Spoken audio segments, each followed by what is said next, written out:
Good afternoon. It's a triple excitement. Finally, I made it to Hong Kong for the first time. I am a part of this wonderful constellation of people, great professionals, practitioners, theorists, and I also had a chance to meet the group of emerging professionals. They're not that emerging. I wish I would be one in the future also, like an emerging professional. They are professionals, and I hardly recall what happened during the workshop because I was really like disconnected from reality after like this journey, but I only remember it was a good vibe, good spirit in the group, so I'm very grateful. So Cosmin and Anchi, thank you so much for like inviting me, organizing this journey.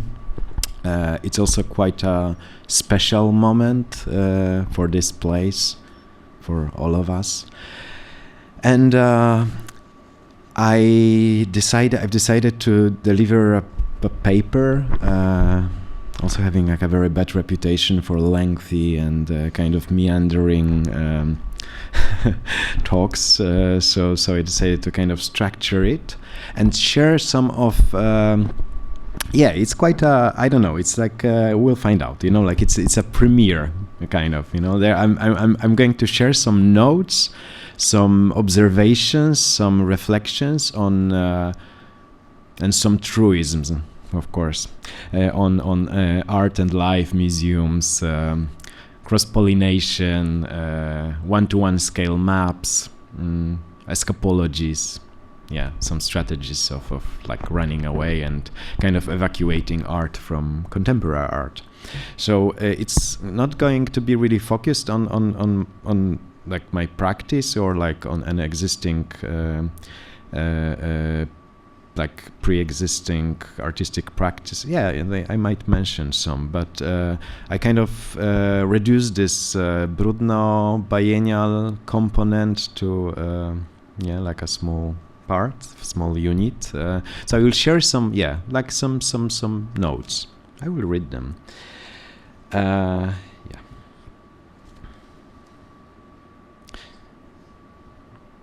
Let's start with some scientific misunderstandings, namely the Storks migration mystery.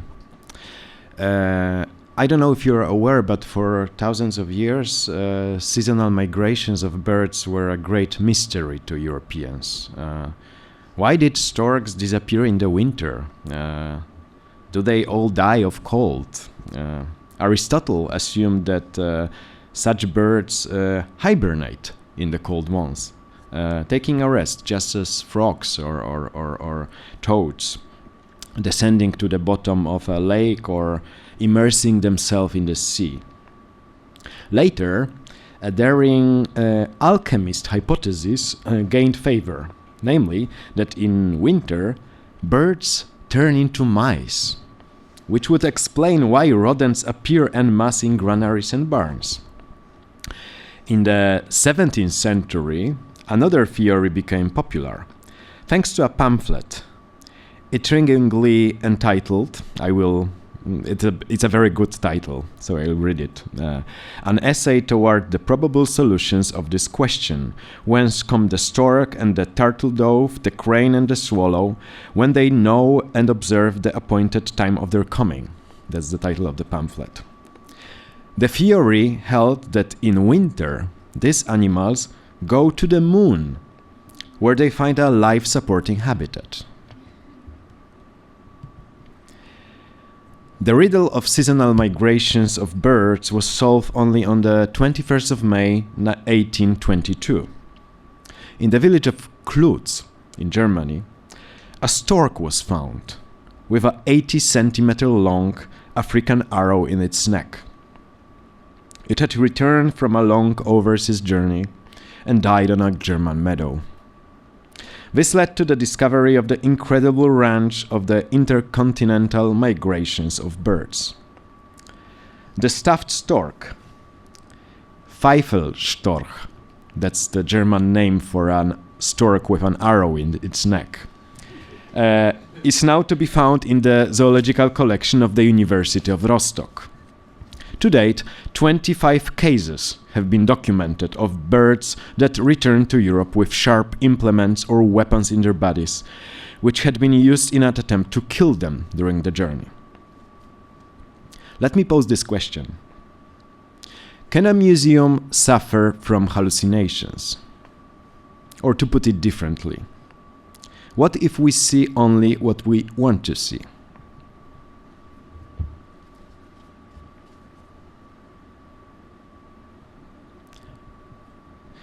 We have grown used to the new being good precisely because it's new, especially when it comes to art, which is supposed to never get old, even when it's dead.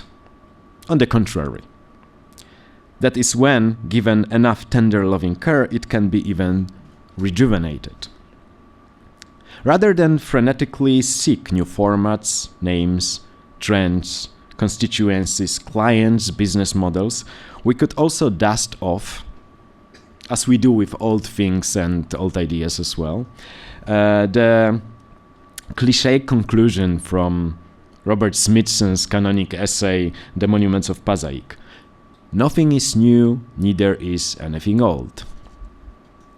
As a matter of fact, the old is capable of becoming the new. The relentless reinvention of the wheel every morning makes it impossible to experience the same relation that rolling a Neolithic wheel along the highway might have done. Or, as Marcel Duchamp would put it, using a Rembrandt as a ironing board. Rampant mixed metaphors aside, the old art can be put to many new uses. Its most significant pledges from the past are too precious to allow them to decay into oblivion.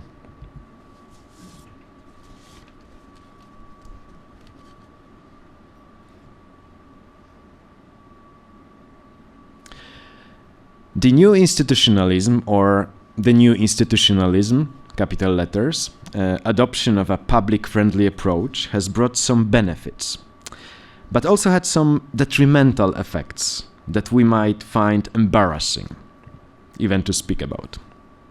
As for positive outcomes, there are many, of course. I will enlist a few of them. Striking a relationship with marginalized audiences, doing away with the sharp divisions between research activity, exhibitions, and public programs, a more considered insight into the experience of educational and mediation department, until recently institutional marginalized, abandoning the idea of passive contemplation as the fundamental duty of the spectator in favor of the active user, or making the specialist jargon more accessible, and so on. There is, however, a considerable risk that audiences will be put on a pedestal which will annihilate all the above benefits. This would mean a populist bubble. The institution have mastered the art of delivering whatever might be expected of them. They have developed sophisticated tools of studying audiences in order to elucidate their exact needs, which are met to perfection. Ratings go up and everybody is happy. The Museum of Ice Cream is a perfect product of such a modus operandi, and its caricature at once. It's a dream fulfillment of the communications departments and the museum audience. The museum as a beautifully designed, stunning backdrop for selfies.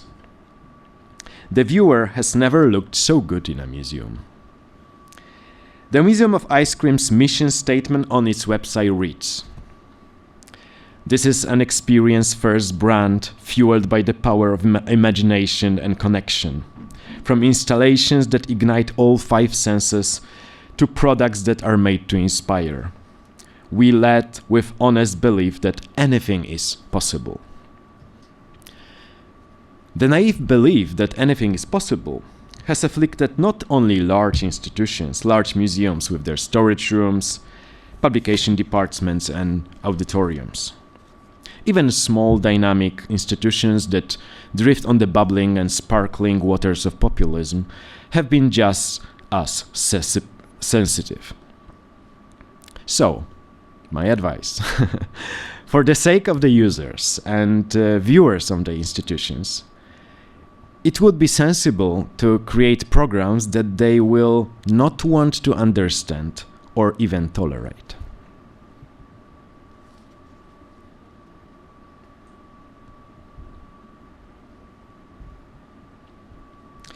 This is the show, and the show is many things, declared the title of the exhibition organized in 1994 in the Municipal Museum of Contemporary Art in Ghent. It comprised process-based large-scale installations as well as choreographic events and a discursive program. The exhibition was described as a fun palace and warehouse. Yes, indeed.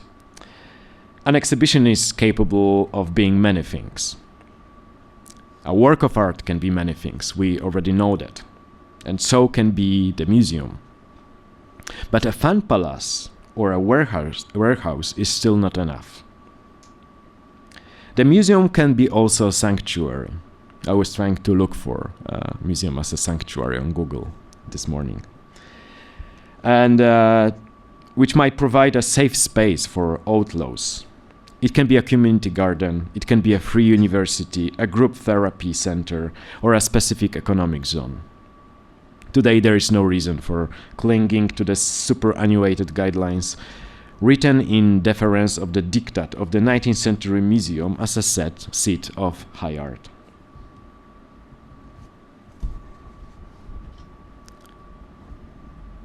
If our own imagination is not equal to the task, we can avail ourselves to the experience of the Swedish Malmö Konstmuseum, the Museum of Modern Art in Malmö, which, by decision of its director Ernst Fischer, was turned into a refugee camp in 1945. For 6 months, the museum didn't admit visitors, instead opening its doors to women from the liberated concentration camp in Ravensbrück, where pseudo-medical experiments on people had been carried out. Surrounded by the works of art, the former prisoners slept, cooked, prayed, and contemplated art on the premises of the museum.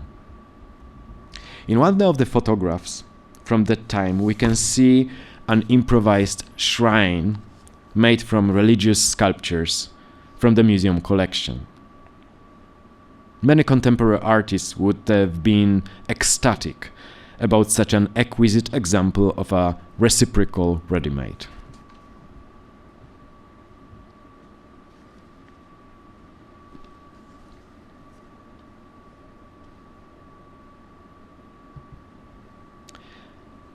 The Canadian theorist Stephen Wright urges a rethinking of the passive stance of the art viewer and the hegemony of the event or the object. Wright disputes the elevated status of so-called expert culture and advocates one-to-one scale artistic practices, which engage the world as its own map. He refers to the story of the cartographers from the book Sylvie and Bruno, written by Lewis Carroll in 1893, in which a mile of the map corresponded to an actual mile on the Earth. It would be an absurd to employ such an exacting replica of reality, and yet location could be used as its own map.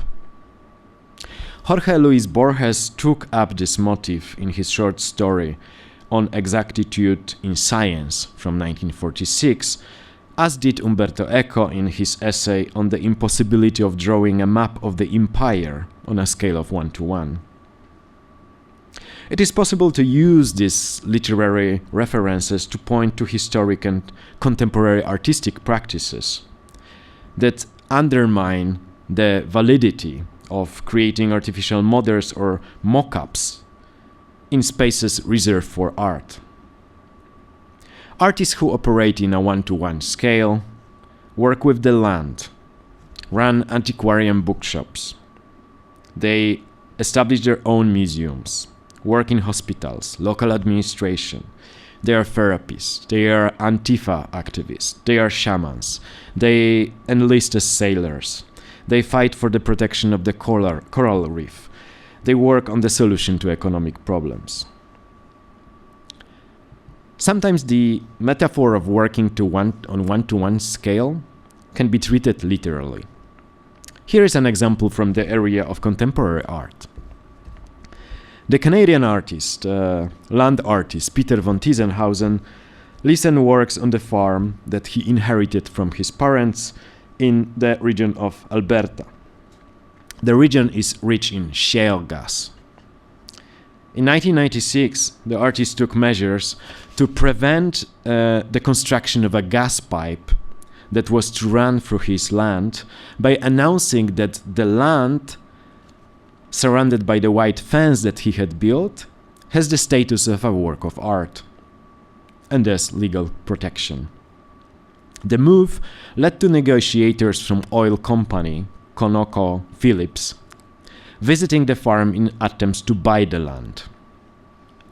Their visit became less frequent when the artist began to charge $500 for every hour spent dealing with the visitors to his property in what he considered as an act of artistic performance.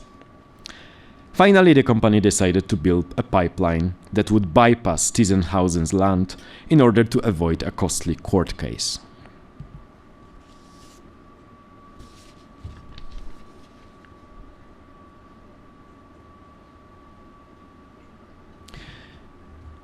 Occupational realism is one of the useful terms that help identify many invisible artistic practices of our times. It was introduced by Julia Bryan Wilson in her anthology It's Political Economy Stupid? The Global Financial Crisis in Art and Theory from 2013. She referred, among others, to the practice of California-based artist Ben Kinmont and his work, significantly entitled Sometimes a Nicer Sculpture is Being Able to Provide a Living for Your Family, 1998, ongoing. Kinmont runs an antiquarian bookshop, specializing in rare cookbooks from the 15th to the 19th century, and he's regarded as an expert in this field. Kinmont refers to his profitable business as performance art. In fact, quite typical for his practice. Defining occupational realism, Julia Bryan Wilson remarks, the realm of wage labor and the realm of art, pursued presumably for reasons that might include financial gain, but also have aesthetic, personal or political motivations, collapse, becoming indistinct or intentionally inverted. These are performances in which artists enact the normal obligatory task of work under the highly elastic definition of art. Here the job becomes the art and the art becomes the job. Occupational realism is thus a found practice, a ready-made practice, in the same way that that a ready-made is an everyday utilitarian object introduced into museum circulation. Nevertheless, as the members of the artist placement group found out in the 1960s, people are not objects. And the introducing of artistic imagination into the workplace and the equation of earning a living with art is neither easy nor painless. The genuinely new institutionalism often starts with just setting up trade unions that defend the rights of the workers of the lower ranks.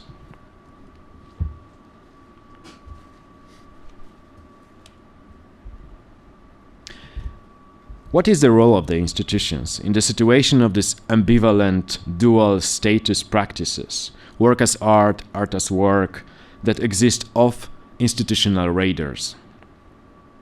The answer isn't straightforward. And of course it points us to into the direction of Joseph Beuys and his manifesto I'm Searching for the Field Character from 1973. where he suggested that everybody is an artist. A statement that is so widely quoted that it's totally misunderstood. What Beuys had in mind, probably, I hope, was not an academic understanding of the artistic profession. He wasn't probably suggesting that every person on the planet had a hidden talent for painting or sculpture. What he did assume, however, was that we can all be creative and be artists in our own field, infusing it with a kind of artistic coefficient, artistic element. So you can be an artist gardener, an artist single mother, artist taxi driver, artist ornithologist, artist office worker, artist florist, and so on and so on. Of all us together can create a total work of art through transforming the conditions and social structures in which we operate.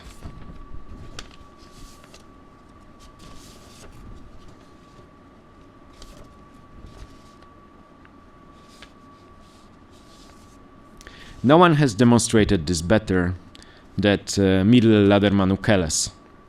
Shifting invisible housework, maternal childcare, and looking after her family into the realm of artistic performance.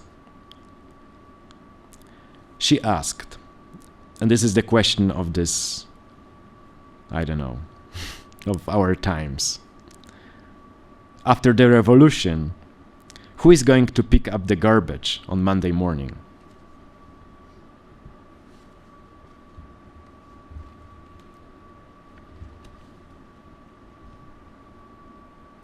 How to delineate the boundaries of art when it comes to experiences, such as field recordings on the bottom of the ocean, the occupation of a square, construction of a dam in a desert, speculation on the money markets, or workshops in political cartographies.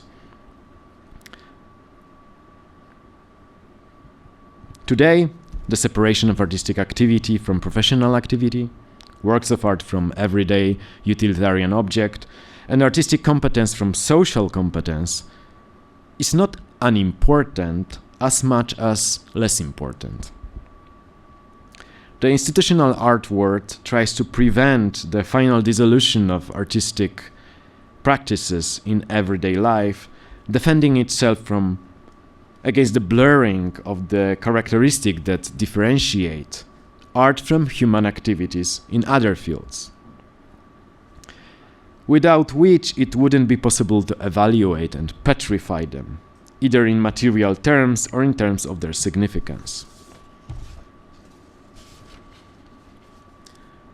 In the summer of 2018, two artists, Paweł Althamer and Goshka Macuga, launched the Bródno Biennale in Warsaw, a gigantic exhibition in 85 locations, whose map, they describe, coincided with the territory. They decided to give the entire district of Bródno the status of an exhibition, pointed out to pre-existing objects, shop windows, playgrounds, potholes, pumps, market infrastructure, architectural details, even local businesses and home interiors. The locations that were selected while touring in Bródno in the company of local experts. Locals were also encouraged to submit their own ideas. The program devised by Althamer and Macuga was a part of a longer history of avant-garde artistic experiments that all hinge on the refusal to manufacture new artworks.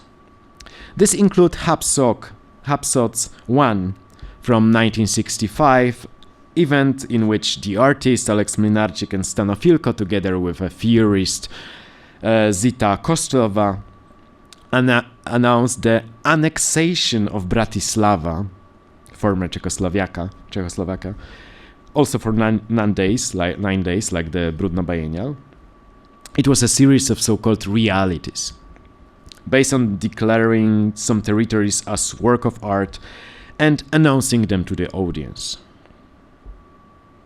The artists recognized the numbers of elements constituting the exhibition, such as dogs, trees, balconies, farms, and cemeteries.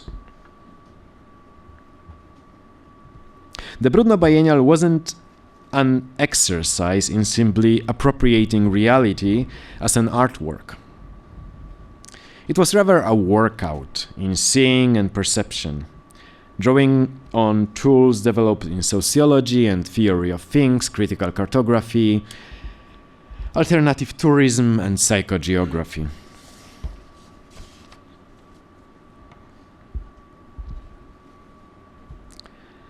The exhibition in Bródno used the traditional elements found in the museologist toolkit, such as a catalog, labels, guided tours, maps, all of which enabled us to emphasize certain objects and events and abstract them from their surroundings. Problems with being able to differentiate A, B, C, D, E from non-artistic backdrop had inspired Stephen Wright, whom I mentioned, to formulate a typology of relationships that people can embark on with their surroundings when faced with this task of recognition.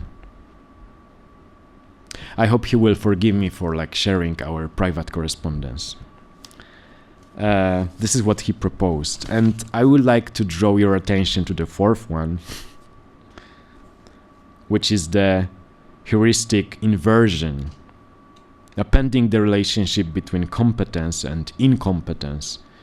Users of the space invert coefficients of art, seeing the art as not art, and non-art as art.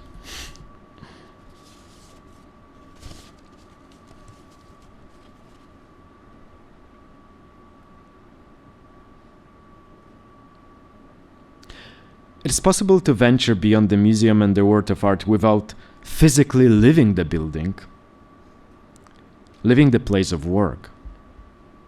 Not every exit taken means having left the institution. The true path to art beyond art, as Rashid Arin would label it, requires a sacrifice. And not just any old sacrifice. This path involves donning an invisibility cloak and rejecting one of or more perimeters that define art as a field of human activity: authorship, materiality, uniqueness. Art created in such a manner is capable of being absorbed by other systems, a prospect that is as risky as it is exciting. Result is the magic word, the fetish, the holy grail of the 21st century art.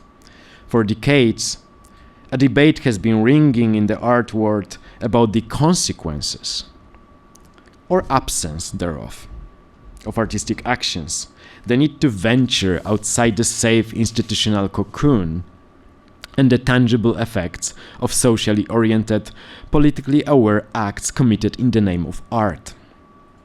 In our times, in our feverish times, the question about the consequences of art has become even more urgent. But what result do we have in mind? How can we recognize it? How can we measure it? Who is really the beneficiary of these socially sensitive programs?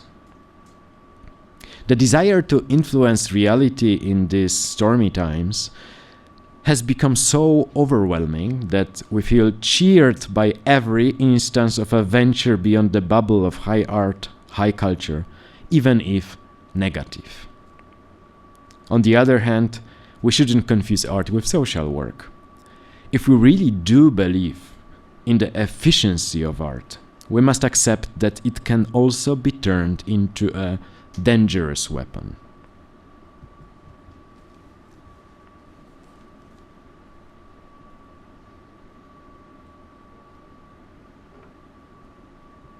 As an exercise in imagination and lesson in artistic camouflage, it is worth reconsidering Jerzy Ludwiński's text from the first half of the 1970s. The theorist, lecturer, and art critic, born in 1930, died in 2000, was considered one of the creators of conceptual art in Poland, and he assumed that we were living in the post-artistic era. Ludwiński maintained that we had to be ready for a completely new kind of art that wouldn't require support or nurturing by institutions. Writing about the post-artistic era, Ludwiński emphasized the osmosis between art and other disciplines. His premise was that the new art escapes the confines of language and the institutional apparatus. This is what he wrote. Perhaps even today we don't deal with art. We might have overlooked the moment when it transformed into something else, something which we cannot yet name. It is certain, however, this is the optimistic part, that what we deal with offers greater possibilities. Ludwiński wrote it in 1971. In the same year, on the other side of the Atlantic, Alan Caprow, in his essay The Education of an Unartist, noted the following revelation: non-art is more art than art. With some contemporary collectives in mind, interdisciplinary and reaching out far beyond the domain of visual arts, such as Row Houses Project, Forensic Architecture, the Center for Landscape Interpretation, Art Labor, Institute for Human Activities, Interpret, Company Drinks, Jonas Stahl and the New World Summit, Center for Post-Natural History, Centrum für Politische Schönheit, Rolling Jubilee, Carlos Espinosa, Reverend Billy and the Stop Shopping Choir, and so on and so on and so on. We might be sure that Ludwiński's prophecies were quite correct.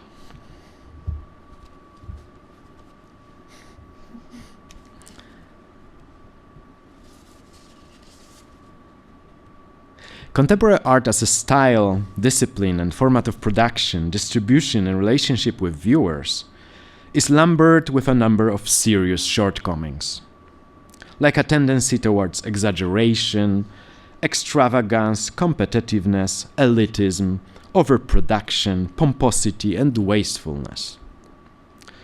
As a result, we lose what is most precious. The practices of artists engage in generating social change and focus on daily course, unheroic and unspectacular, are not always resulting in a tangible work of art. Escape the institutional radar, and often they migrate beyond the art world.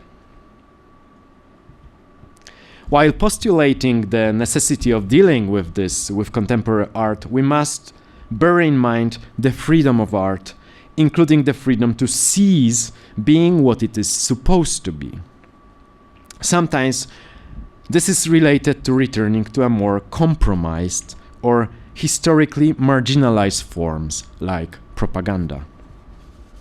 I'm an advocate of propaganda art, so as you can imagine. We should be frightened of this word. After all, every work of art that persuades us to do something, to appreciate something, let it be a form of like pleasure or like unpleasurable experience, is a form of propaganda. Today, more than ever before, we need the art of propaganda to act on behalf of minority rights, women's reproductive rights, and the well-being of our natural environment, as well as other species. The extravagant costume of contemporary art often constrains movements and impedes the ability to deliver a well-aimed blow.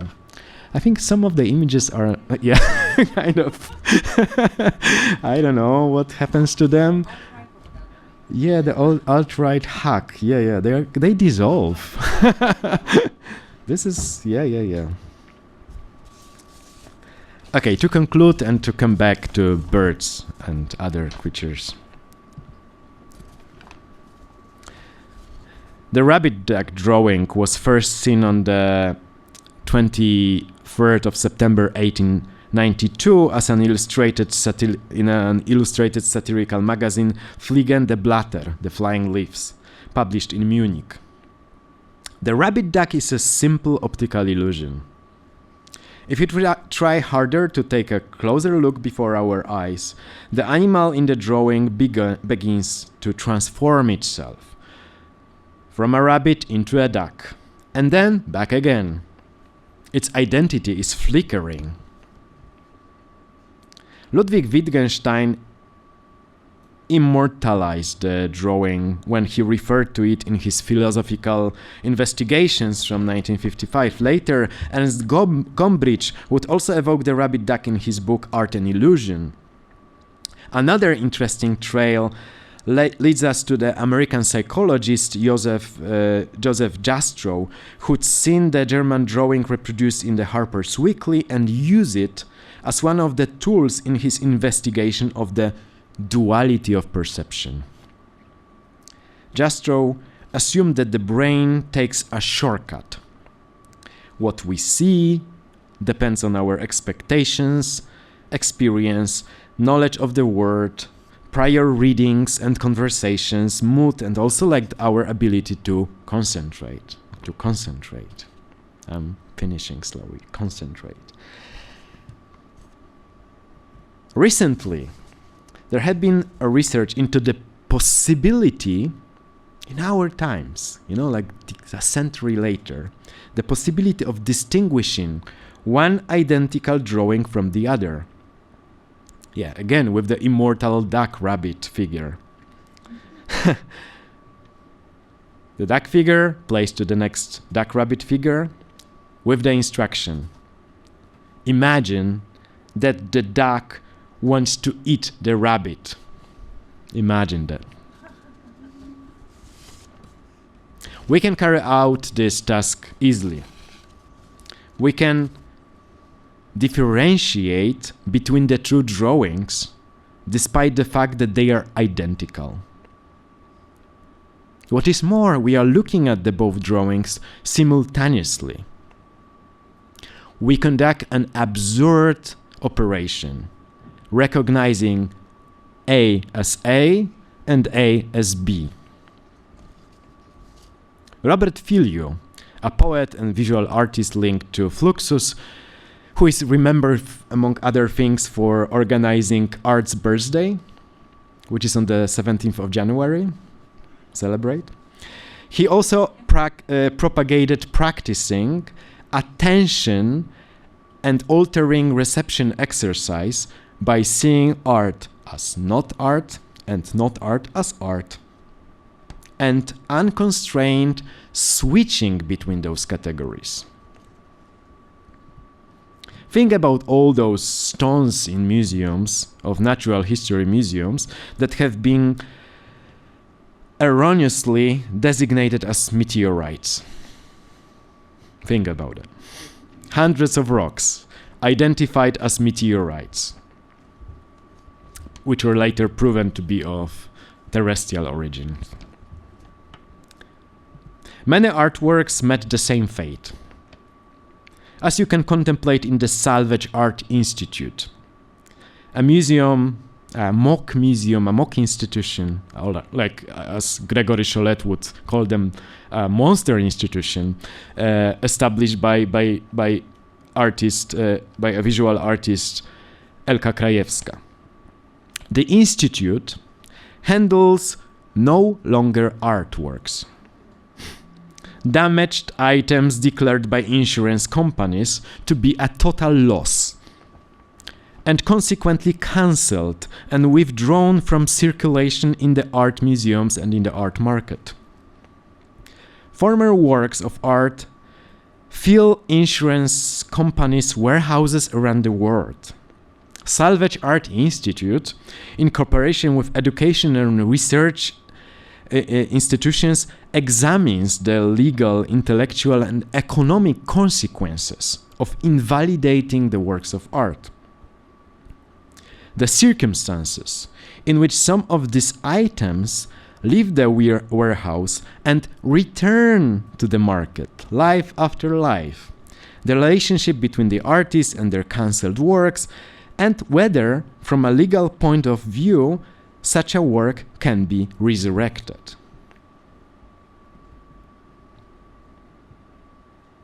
Let me ask again. Can a museum suffer from hallucinations? Or to put it differently, what if we see only what we want to see? Thank you.